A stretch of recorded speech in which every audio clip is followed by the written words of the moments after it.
Assalamualaikum warahmatullahi wabarakatuh. Waalaikumsalam warahmatullahi wabarakatuh. Alhamdulillahi rabbil alamin wal aqibatul muttaqin wala udwana illa 'alaz zalimin.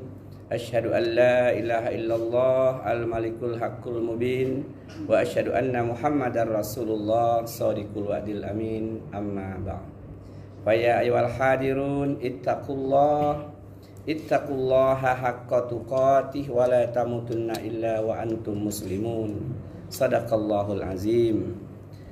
Saudara-saudaraku jamaah Masjid Ar-Rahman rahimakumullah. Pertama, senantiasa kita bersyukur kepada Allah Subhanahu wa taala. Allah telah memudahkan kita untuk beribadah kepadanya. Semoga ibadah sholat maghrib kita diterima dengan penerimaan terbaik di sisi Allah Subhanahu wa taala. Amin. Amin ya rabbal alamin. Kemudian tak lupa salawat dan salam semoga senantiasa tercurahkan kepada teladan terbaik kita Nabi Muhammad sallallahu alaihi wasallam, pada keluarganya, kepada para sahabatnya dan pengikutnya yang setia dari awal hingga akhir zaman. Allahumma amin. Saudara-saudaraku rahimakumullah, pertemuan kita pada malam hari ini kita akan mengkaji tentang perkara yang sangat penting dalam kehidupan kita sebagai orang Islam, sebagai orang beriman. Nabi SAW mengajarkan perkara ini di kota Mekah kurang lebih 13 tahun. Jadi selama 13 tahun di kota Mekah itu Nabi paling banyak menjelaskan kepada pemeluk Islam pada awal itu tentang perkara ini. Setelah itu Nabi masih melanjutkan menjelaskannya ketika sudah hijrah di kota Madinah. Maka bagi kita umat Islam juga penting untuk mengetahui, memahami masalah ini supaya kita mendapatkan keselamatan dalam kehidupan dunia dan akhirat kita. Jamaah rahimakumullah, terakhir kita membahas tentang keutamaan berakhlak mulia. InsyaAllah kita mulai belajar memperbaiki diri kita. Jangan sampai kita merasa sudah baik, sudah benar. Ketika kita sudah merasa baik, maka biasanya jarang untuk mau berubah. Tapi kalau kita merasa belum baik, kita senantiasa introspeksi diri, merenung, tafakur, lalu kita memperbaiki kehidupan akhlak kita. Jamaah rahimakumullah, perkara yang kita bahas tentu selalu saya sampaikan untuk kita pribadi, untuk mengoreksi diri kita masing-masing, bukan untuk memvonis atau untuk menghakimi orang lain. Ketika kita sudah paham ilmunya, maka kita minta tolong kepada Allah. Kalau yang namanya perintah berusaha kita amalkan, yang namanya larangan berusaha kita tinggalkan. Pelan-pelan sambil berharap pertolongan dari Allah Subhanahu wa taala.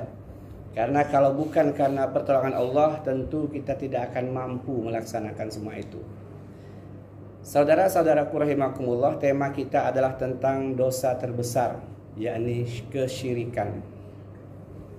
Kita sering mendefinisikan syirik itu menyekutukan Allah, itu benar.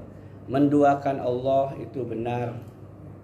Saking pentingnya Rasulullah itu memberikan definisi, makna, arti dari kata syirik.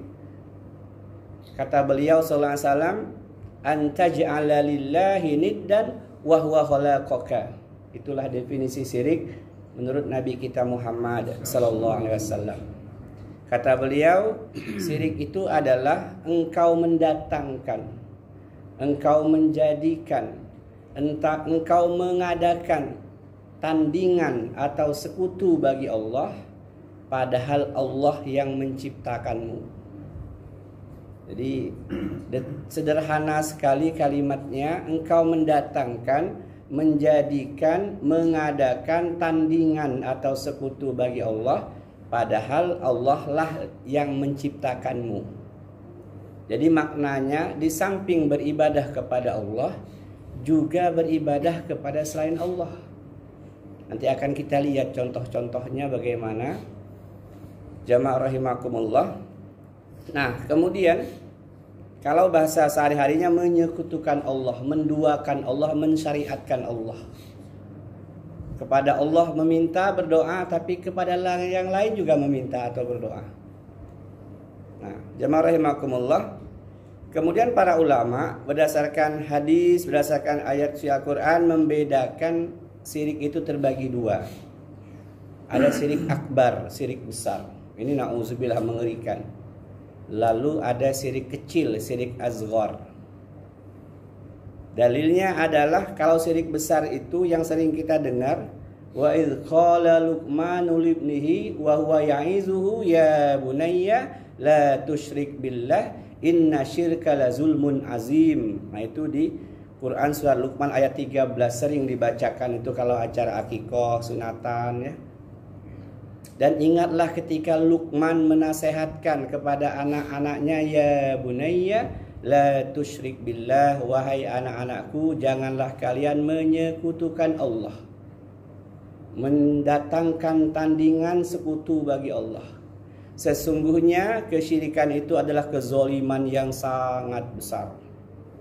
Ini salah satu dalil sehingga para ulama membagi syirik itu terbagi dua. Ada syirik besar, syirik akbar, ada syirik kecil. Dalam hadisnya dijelaskan, ala unabbiukum bi akbaril kabair. Sampai 3 kali Nabi bertanya ke sahabat. Kata Nabi SAW, maukah aku beritahukan kepada kalian dosa yang terbesar? Sahabat menjawab, qala bala ya Rasulullah. Ya Rasulullah, tentu kami pengen tahu. Lalu Nabi menjawab, qala al-israku billah. Engkau menyekutukan Allah. Jadi itu diantara ayat dan hadisnya yang menjelaskan kepada kita adanya syirik besar atau syirik akbar. Kemudian yang kedua dikenal dengan syirik kecil, syirik azghar. Dalilnya diantaranya adalah inna akhwafa ma akhafu alaikumus syirkul azghar. Hadis riwayat Ahmad ini menjelaskan sesungguhnya yang paling aku takutkan atas kalian adalah syirik azghar, kata Rasulullah SAW, yaitu syirik kecil. Jadi secara pengelompokan ada dua, ada yang besar, ada yang kecil. Jamaah rahimakumullah. Lalu dua kesyirikan ini, besar dan kecil ini terbagi dua lagi. Ada yang syirik jali, nyata, jelas terang benderang. Dan ada yang khafi, samar, tersembunyi, lembut, halus. Jadi kalau kita nggak belajar misalnya, kita nggak tahu kalau itu sebuah kesyirikan. Kenapa? Karena semua orang melakukannya. Dia halus, lembut, tersembunyi.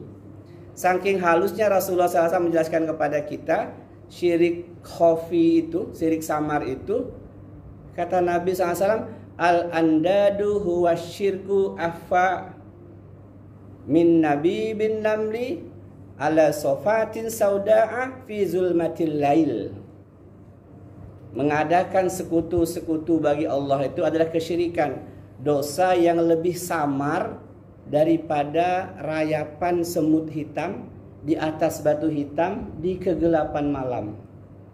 Nah, jamaah rahimakumullah, Nabi menggunakan kalimat yang Insya Allah ya, Nabi menjelaskan dosa syirik khafi, syirik yang tersembunyi samar itu seperti langkah-langkah semut hitam di atas batu hitam di kegelapan malam. Saking samarnya, halus, lembut, tersembunyi. Kalau kita nggak belajar, saya yakin pasti kita akan kena. Pasti kita akan kena pada syirik yang namanya jenis khafi ini. Kalau jali dah terang benderang, insya Allah kita tahu, wah itu jangan. Nah kalau ini nggak tahu kalau kita nggak belajar. Alhamdulillah kita diberi kesempatan oleh Allah untuk belajar agama ini. Nah jamaah rahimakumullah, kemudian Nabi SAW menjelaskan kepada kita, syirik-syirik besar itu contohnya setidaknya ada beberapa hal. Syirik akbar itu, malam ini kita khusus bahas itu dulu, untuk menjadi pengetahuan, pemahaman kita, untuk kita pribadi, kita tidak untuk menghakimi, memvonis orang lain. Yang pertama, syirik dalam hal berdoa kepada selain Allah. Jadi sholat, puasa juga puasa, haji berangkat, zakat bayar, Tapi di samping minta kepada Allah, dia juga minta berdoa kepada selain Allah. Contohnya apa? Contohnya misalnya berdoa kepada malaikat. Ya malaikat Jibril, tolonglah aku dalam banyak masalah. Contohnya lagi apa? Meminta kepada penghuni kubur. Ini hati-hati betul.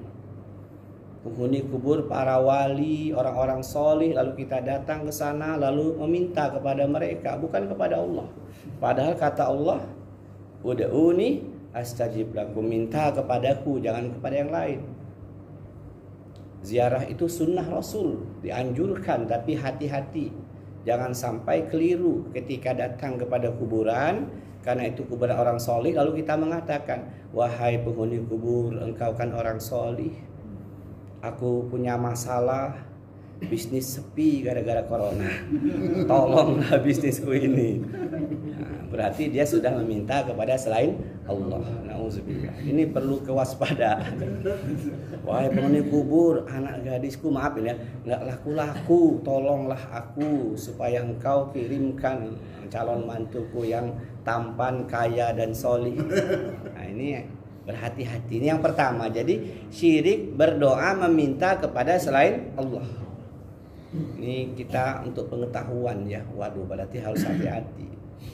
Kalau kita ziarah sunnah Rasul, silahkan, pahalanya besar. Tapi hati-hati jangan sampai terjerumus dalam perbuatan kesyirikan, syirik akbar, meminta berdoa kepada selain Allah. Kemudian yang kedua, syirik dalam niat dan tujuan, menunjukkan ibadah kepada selain Allah. Contoh sederhananya yang paling banyak ya di Indonesia ini, misalnya menyembelih hewan tertentu, kemudian dilarungkan ke sungai, ke laut, ke danau, ke hutan, ke pohon, ditanamkan kepalanya di pinggir jembatan karena mau bikin jembatan, dengan niatnya itu, memotongnya itu mempersembahkan kepada para jin supaya kerjaan nggak diganggu, supaya nggak terjadi tsunami, supaya nggak jadi banjir. Nah ini di Indonesia ini populer ya. Yang mimpinnya juga ya berjenggot kayak saya ya, kiai juga, pakai Fatihah segala. Tapi dia menyembelih itu nanti kepalanya dilarungkan ke laut dengan keyakinan untuk menjaga laut supaya nggak tsunami, supaya hasil nelayannya banyak. Nauzubillah, dia telah menyembelih hewan untuk selain Allah. Dan masih banyak juga yang di bawah itu, tapi termasuk syirik akbar kalau dia paham. Ketika mendirikan rumah, gali pondasi, tanam pala kambing. Sebagian mengalirkan darah di sepanjang pondasi itu, motong ayam dengan keyakinan bahwa ini untuk supaya rumahnya gagah kokoh, supaya nggak diganggu jin. Malah darah itu kan makanannya jin, minumannya setan. Akhirnya gimana bisa tenang rumah itu? Karena pondasinya aja sudah diisi dengan hal seperti itu. Nah, jamaah rahimakumullah, itu yang kedua. Jadi menyembelih hewan kurban, hewan apapun jenisnya yang ditujukan kepada selain Allah. Kemudian yang ketiga, contoh syirik akbar, syirik besar adalah syirik dalam hal ketaatan, menjadikan selain Allah sebagai pembuat syariat dan ia patuh serta ridho menjalankannya.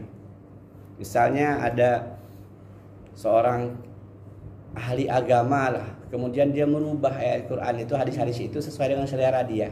Lalu pengikutnya diharuskan mengikuti apa yang dia inginkan. Ahmad Sadek misalnya, di Indonesia ini kan banyak nabi-nabi palsu ya. Dia Islam, dia ngaku Islam, dia sholat, dia puasa, dia zakat, tapi dia mengubah ayat Quran, kemudian kepada pengikutnya suruh patuh ngikuti apa yang menjadi syariat yang dia buat. Kayak Lia Eden kan. Nah itu contoh-contohnya. Pengikutnya itu berarti telah melakukan kesyirikan, walaupun mereka masih mengaku sebagai orang Islam. Kenapa? Karena dia mentaati syariat yang dibuat oleh gurunya, oleh orang yang begitu dicintainya. Nah, ketaatan seperti itu menyebabkan jatuh dalam syirik akbar. Dan memang sudah begitulah sunnatullahnya. Setiap kali ada orang yang menyimpang dari agama ini, pasti ada pengikutnya. Di kawan-kawannya kalau besok ngaku nabi, nanti ada yang ikutnya, jelas lah. Ada yang ikutnya tah 2-3 orang ada. Walaupun orang itu bagaimana, apalagi memang di ahli agama. Orang umum aja kayak di seberang itu, pelatih bulu tangkis ngaku nabi, banyak pengikutnya. Nah, kemudian dia buat ajaran sendiri. Buat ajaran sendiri lalu pengikutnya patuh pada ajaran itu. Taat dia. Nah, itu syirik dalam hal ketaatan. Jadi dalam hal doa, dalam hal niat, dalam hal taat. Yang keempat, contoh syirik akbar itu syirik dalam hal cinta. Mencintai sesuatu selain Allah sama besarnya cintanya kepada Allah. Contohnya misalnya seseorang ketika dia mencintai sesuatu yang dikaguminya, tah gurunya, tah kiainya, tah ustadznya, lalu dia kecintaannya itu melebihi cintanya kepada Allah. Ketika gurunya menjelaskan, sudah mulai sekarang kamu murid saya yang paling hebat, kamu tidak kena lagi beban untuk sholat. Di rumah aja kamu sholatnya cukup eling aja. Oh, kok gitu guru? Loh, kamu kan sudah menjadi murid saya yang terbaik, kamu mencintai saya kan? Iya, saya taat. Kamu taat sama saya. Udah. Nah, ini contoh-contoh syirik akbar, setidaknya 4 itu. Mudah-mudahan kita dijauhkan dari perkara seperti itu ya. Kemudian jamaah rahimakumullah, apa beda syirik besar akbar dengan syirik kecil? Kalau syirik besar itu maka mengeluarkan pelakunya dari Islam walaupun dia masih mengaku sebagai orang Islam, tapi pada hakikatnya dia telah keluar dari Islam karena dia mengalihkan ibadah kepada selain Allah. Walaupun dia ngaku Islam, tapi sebenarnya dia telah keluar dari Islam. Sementara syirik kecil tidak seperti itu, tidak hanya mengurangi kadar tauhidnya saja. Kemudian yang kedua, syirik akbar itu kalau dia tidak sempat bertobat kepada Allah, dia tidak akan diampuni oleh Allah. Dia tidak akan diampuni. Jadi kalau seseorang pernah mempersembahkan hewan kurban yang disembelihkan lalu dilarungkan ke sungai dengan niat untuk memberikan persembahan ke penghuni sungai itu, dia nggak taubat kepada Allah, dia mati, dia tidak ada ampunan sedikit pun dari Allah. Nah, beda dengan syirik kecil. Kalau syirik kecil terserah Allah, apakah Allah akan mengampuni atau Allah akan mengazabnya. Kemudian yang ketiga, syirik akbar itu menghapus semua amal. Jadi kalau kita pernah melakukan syirik akbar dan nggak sempat bertobat kepada Allah, kita mati, seluruh amal-amal kita hangus. Wa ja'alnahu haba'an mansura, kata Allah. Kami jadikan amal-amal mereka seperti debu yang berterbangan. Amal sholatnya, puasanya, zakatnya, hajinya, umrohnya, sedekahnya, habis semua, hapus. Kalau dia tidak sempat bertobat kepada Allah. Nah itu. Sementara kalau syirik kecil, dia hanya menghapuskan amal yang dia lakukan saat itu. Misalnya riya. Syirik kecil itu yang paling banyak dilakukan manusia itu riya. Riya itu apa? Memperbagus amal ketika dilihat orang, itu riya. Lagi sholat sunnah di sini, rakaat pertama inna a'toina. Kemudian rakaat kedua bunyi kaca pintu, krek, nah ada orang. Rakaat kedua baca yasin. Woi, panjang, ada orang yang ngelihat. Itu riya. Jadi kalau kita riya itu yang dihapus ya cuma amal itu aja yang hilang, nggak ada pahala, nol, zong. Ngaji misalnya di rumah, Bismillahirrahmanirrahim, santai. Lalu kedengar bunyi orang lewat, kresek-kresek. Dikuatkan suaranya biar di luar tuh tahu kalau saya lagi ngaji. Alhamdulillahi Rabbil Alamin. Dengar nggak dia ya? Dengar kayak itu dah. Nanti orang yang udah lewat jauh bunyi kreseknya pelan lagi. Ar-Rahmanir-Rahim. Nah itu memamerkan amal. Itu syirik kecil. Hanya hapus di situ saja. Hilang pahala ngajinya malam itu, nggak ada, nol. Beda dengan syirik besar. Jamaah rahimakumullah. Jadi itu diantara perbedaannya 3. Banyak perbedaan yang lain. Tapi kita tahu, oh terjadi perbedaan. Tetapi walaupun syirik kecil itu hanya menghapuskan amal yang kita lakukan saat itu, dia menjadi pengantar kepada syirik besar. Jadi kalau kita senantiasa melakukan syirik kecil, lama-lama kita akan melakukan syirik besar. Maka ketika kita sudah paham, nanti pada pertemuan akan datang kita bahas apa saja jenis syirik kecil itu, kita tinggalkan, segera kita tinggalkan. Karena dia menjadi penghantar kita untuk melakukan syirik akbar, na'udzubillah. Nah, jamaah rahimakumullah, kemudian apa yang menjadi sanksi dari Allah bagi para pelaku syirik besar?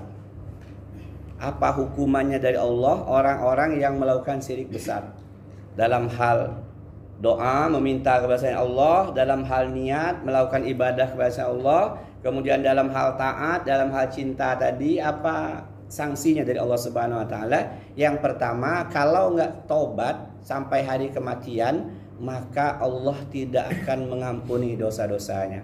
Dalilnya An-Nisa ayat 48. Innallaha la yaghfiru ayyushraka bihi wa yaghfiru ma duna zalika liman yasha wa may yusyrik billah faqad iftara isman azima. Allah berfirman, sesungguhnya Allah mengampuni, sesungguhnya Allah tidak akan pernah mengampuni dosa-dosa syirik. Syirik besar ini maksudnya, tetapi Allah akan mengampuni dosa-dosa selain syirik bagi siapapun yang dikehendakinya. Barang siapa melakukan syirik, dalam hal ini syirik besar, maka dia telah melakukan kezaliman, dosa yang sangat besar. Yang pertama, jadi kalau nggak sempat tobat kepada Allah, Allah tidak mengampuninya. Nah, kan ngeri kita kalau nggak dapat ampunan ya. Nauzubillah. Kemudian jamaah rahimakumullah, yang kedua, apa sanksi bagi pelaku syirik besar, syirik akbar? Yang kedua, tadi seperti yang saya sampaikan, hapus seluruh amalnya. Bukan hanya amal yang dilakukan saat itu, tapi seluruh amal semenjak dia akil balik beramal sampai hari kematiannya, seluruh amalnya dihapuskan oleh Allah Subhanahu wa taala. Allah paling murka kalau diduakan.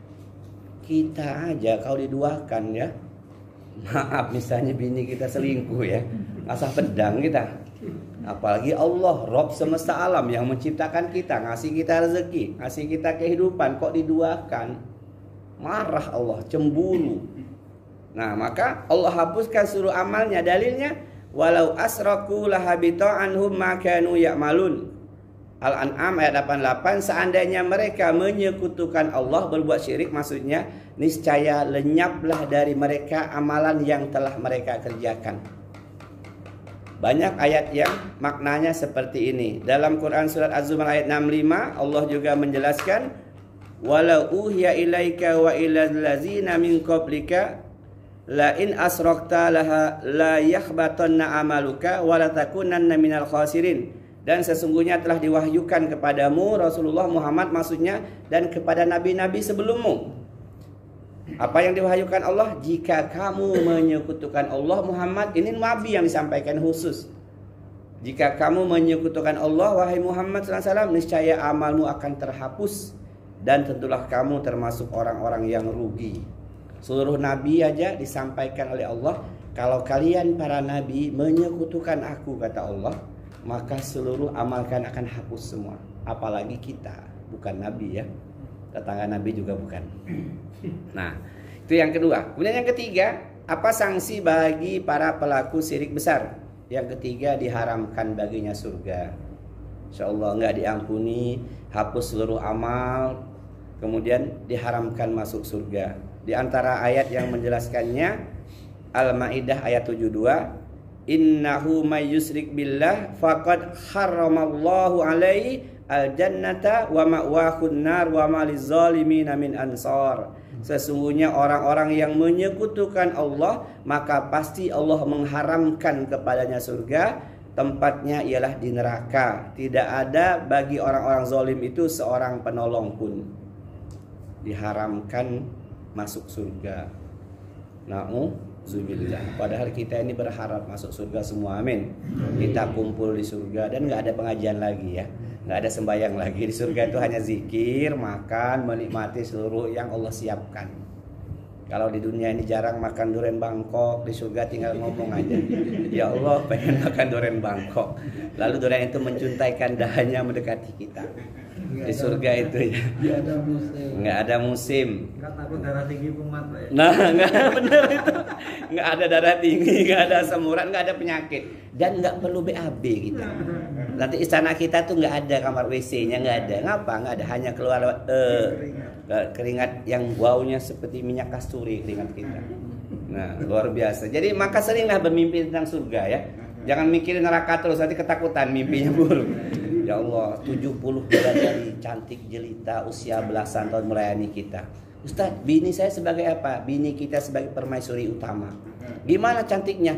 Jauh melebihi cantiknya bidadari itu. Walaupun sekarang maaf jelek, pendek, hitam ya, keriting. Kalau dia masuk surga bareng kita tampan seperti Nabi Yusuf alaihissalam.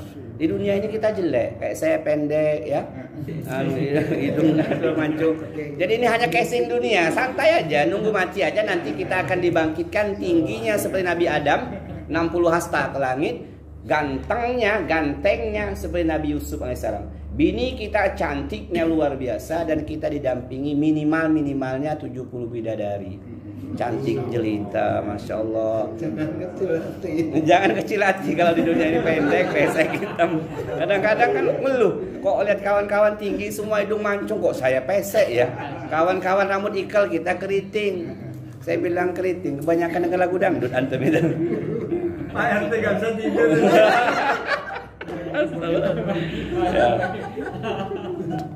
Baik.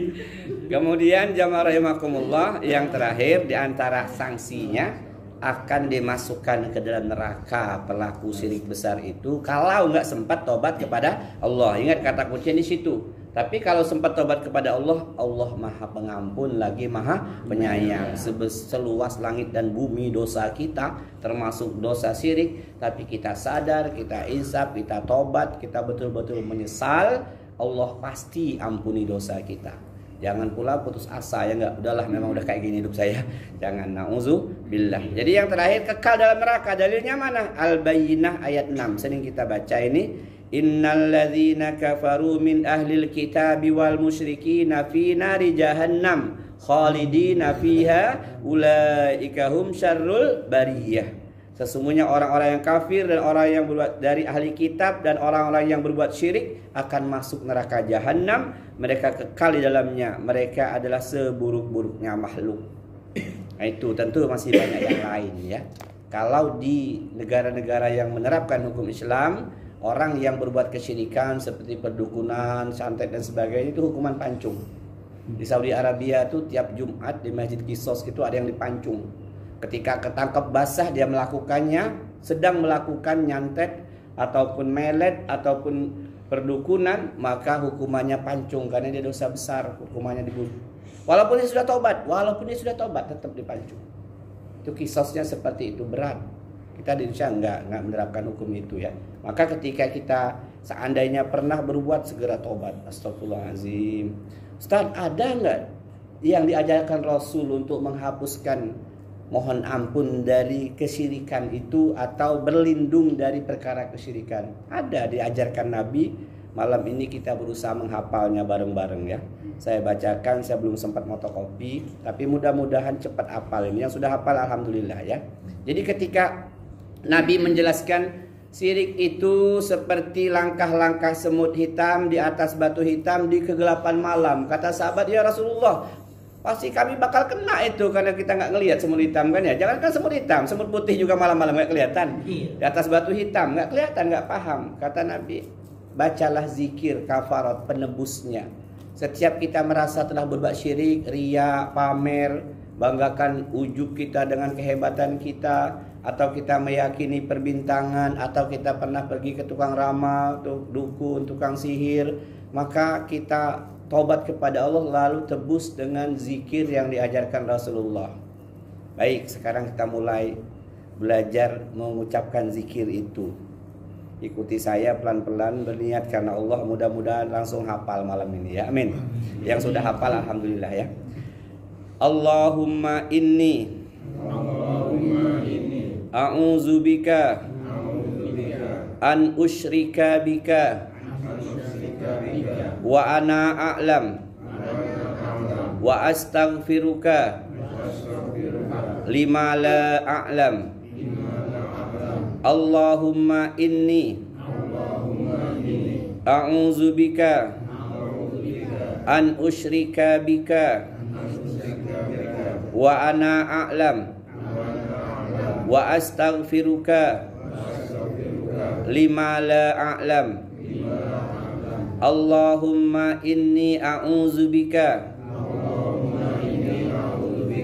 an usyrika bika wa ana a'lam wa wa astaghfiruka lima la a'lam. Pendek sekali itu untuk pribadi kita. Artinya, ya Allah, sesungguhnya aku berlindung kepadamu dari menyekutukanmu dengan sesuatu yang aku ketahui. Ada yang kita kadang sudah tahu, tapi karena tadi itu usaha gagal, bangkrut. Kita tahu kalau ke Gunung Kawi itu syirik kan ya, karena akan melakukan berbagai macam ini nanti pengorbanan, nyembelih ini nyembelih itu. Tapi tadi karena usaha bangkrut, utang banyak, dikejar-kejar orang, mau dibunuh orang, udahlah terserah, nanti taubat kepada Allah katanya. Nah itu terkadang. Yang kedua penyakit biasanya. Jadi ada dua yang mengantarkan orang kesyirikan itu paling banyak. Kedua karena masalah ekonomi, susah berpuluh tahun, akhirnya dia nggak tahan lagi, nggak sabar lagi, udahlah kita melihara tuyul aja mak, yuk kita berangkat ke sana. Nanti di sana tentu ada sembelihan dan lain sebagainya, nggak gratis ya. Kemudian yang kedua karena penyakit lama nggak sembuh-sembuh. Akhirnya apa yang dilakukan? Ke dukun, ke tukang sihir, yang di situ nanti akan ada hal-hal yang berujung pada kesyirikan. Kami mintanya kambingnya hitam semua, palanya putih. Nah apa ya nyarinya itu? Dipilok. Terus kata dia, kalau nggak sanggup saya sanggup, tapi mahal. Nah udah ketipu pula duit. UUD kan ya, ujung-ujungnya duit. Nah dua hal, penyakit dan ekonomi. Nah ketika kita pernah melakukannya, maka ini jamaah rahimakumullah, kata Nabi SAW, umatku nanti hampir perumpamanya seperti kambing, putih semua bulunya, hanya sedikit totol-totol hitam. Nah, yang nggak kena syirik hanya sedikit tadi, lainnya kena syirik semua. Maka kita tebus dengan doa ini. Ya Allah, sesungguhnya aku berlindung darimu dari perbuatan syirik yang aku ketahui, dan aku mohon ampun kepadamu dari perbuatan syirik yang tidak aku ketahui. Kadang kita nggak tahu telah berbuat syirik. Contohnya tadi, nggak sadar kita pamer dengan amal, pamer dengan sholat, kita pamer dengan sesuatu amal solih kita kepada orang lain. Kamu nggak tahu apa? Saya ini sudah haji, wah, nah, ya kan? Atau dengan yang lebih halus lagi ada, ketika orang tanya, di tempat kamu itu ada loh kawan saya, si Fulan, gimana dia? Dia mah jarang ke masjid. Bahasanya kan gitu jawaban kita ya. Kita tidak mengatakan saya ini ahli masjid, enggak ya. Tapi kata para ulama, di balik itu, di balik dia jarang ke masjid, menyatakan saya ini rajin ke masjid. Syirik ujub namanya. Ujub. Saya ini sukses karena kerja keras. Saya ini kerja setengah mati, orang belum bangun, saya sudah bangun. Orang sudah tidur, saya baru pulang. Jadi wajar saya sukses. Itu sama. Dia telah menduakan Allah, menyepelekan, menghilangkan peran Allah dalam suksesnya. Kita kan anggap biasa tuh. Woi wajar dia itu kaya. Dia kan memang keturunan orang kaya. Mak bapaknya memang dulu orang kaya. Jadi dia wajar kaya. Loh alangkah banyak mak bapaknya kaya, anaknya miskin. Bukan karena itu, tapi karena pemberian Allah. Nah yang seperti itu terkadang kita nggak sadar bahwa kita telah terjerumus dalam kesyirikan. Maka tadi kata Nabi, al-andadu huwa syirku afa min dami bin namli ala sofatin sauda'a fi zulmatil lail. Syirik itu seperti langkah-langkah semut hitam, rayapan semut hitam, jejak kakinya, bukan semutnya, jejak-jejak kakinya di atas batu hitam di kegelapan malam. Tersembunyi, kita anggap bukan sebagai kesyirikan, ternyata syirik. Tersembunyi, samar, halus, lembut. Maka kita tebus seperti yang diajarkan Rasulullah dengan zikir ini. Ya Allah, sesungguhnya aku berlindung kepadamu dari menyekutukanmu dengan sesuatu yang aku ketahui, dan aku mohon ampun kepadamu dari apa-apa yang tidak aku ketahui. Oke, kita ulangi lagi, mudah-mudahan hafal. Allahumma inni a'udzubika. Jadi kalimat pertamanya persis ketika doa masuk WC kan ya, dan doa-doa yang lain. Jadi gampang. Allahumma inni a'udzubika an usyrika bika wa ana a'lam wa astaghfiruka lima la a'lam. Jadi kalimat pertamanya berlindung kepada Allah dari perbuatan syirik, wa ana, aku, a'lam, aku ketahui. Kemudian wa astaghfiruka, istighfar kan ya, mohon ampun yang tidak aku ketahui. Lima la a'lam adalah. Jadi kalimat awalnya depannya itu minta perlindungan kepada Allah dari yang telah kita ketahui. Yang keduanya minta ampun kepada Allah dari yang belum atau tidak kita ketahui. Jamaah rahimakumullah. Ini nanti insya Allah difotokopi kalau ada umur panjang pekan depan. Bacanya kapan? Terserah, minimal 2 kali pagi dan petang. Habis subuh sekali, habis asar sekali. Saya campur dengan doa habis sholat, bagus. Saya lakukan sering, lebih utama lagi. Kata Nabi, kalau engkau merasa melakukan sebuah kesyirikan apapun bentuknya, segera kamu tebus pahalanya, jangan sampai hilang. Langsung kamu ucapkan, Allahumma inni a'udzubika an usyrika bika wa ana a'lam wa astaghfiruka lima la a'lam. Ini untuk pribadi. Kalau untuk kita mimpin doa dengan istri, dengan anak-anak, maka kalimatnya dirubah sedikit aja. Allahumma inna na'udzubika min an nusyrika bika wa ana a'lamu wa nastaghfiruka lima la na'lamu. Ada tambahan sedikit. Gampang sekali ngapalnya, insyaallah kita berniat karena Allah, mudah-mudahan Allah menjaga kita dari perbuatan kesyirikan, baik yang kita ketahui maupun yang tidak kita ketahui. Demikian kajian kita. Sekali lagi saya mengingatkan saya pribadi, kita semua, ilmu ini untuk koreksi kita pribadi, bukan untuk menghakimi, memvonis orang lain. Jangan sampai pulang dari sini, nah sirik, jangan ya. Nauzubillah. Kita tutup pertemuan kita dengan doa kafaratul majlis. Subhanakallahumma wa bihamdika asyhadu an la ilaha illa anta astaghfiruka wa atubu ilaik. Lebih kurang mohon maaf. Wassalamualaikum warahmatullahi wabarakatuh.